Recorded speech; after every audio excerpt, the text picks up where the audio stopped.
आज सकाळची सुरुवातच किचनमधील स्टोरेज कंटेनर्स क्लीन करण्यापासून झाली. पटापट ही सगळी कामं आवरून घेतली आणि त्यानंतर देवपूजेला लागले.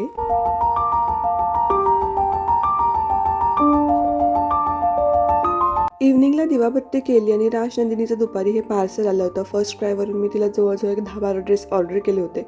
आता एवढे सगळे नाही ठेवायचे आहेत, यातले काहीच मी ठेवणार आहे आणि बाकीचे सगळे रिटर्न करणार आहे. कधी कधी सायझेसचा इश्यू होतो म्हणून मग मी एक्स्ट्रा ड्रेसेस मागवते आणि त्यातले जे फिट होतील ते ठेवून बाकीचे रिटर्न करते. मी शिरा बनवत होते तोपर्यंत राजनंदिनीचं असं होतं की मला घे, त्यामुळे मग तिला कुठेतरी बिझी करूयात म्हणून मग हे चहाचे कप्स दिले तिला. ती त्यामध्ये बिझी झाली आणि मग मी शिरा बनवत होते, कारण का तर आज संध्याकाळी म्हणजे रात्रीचं आम्हाला जेवण करायचं नव्हतं. नरेंद्रना सुद्धा भूक नव्हती. म्हणलं चला शिरा करूयात आणि जवळजवळ 2 महिने मी बनवला सुद्धा नव्हता घरी. म्हणलं आज करूयात. तर जास्त गोड खायचं नव्हतं म्हणून एवढं सगळ्या शिऱ्यामध्ये फक्त 4 चमचे साखर मी घातली होती. तेव्हा कधी असं प्लेटमध्ये मी जेवण किंवा बाकी काही खायचा पदार्थ घेते ना, राजनंदिनी खूप एक्सायटेड असते. इंडिया पाकिस्तान मॅच बघत आम्ही एन्जॉय केला.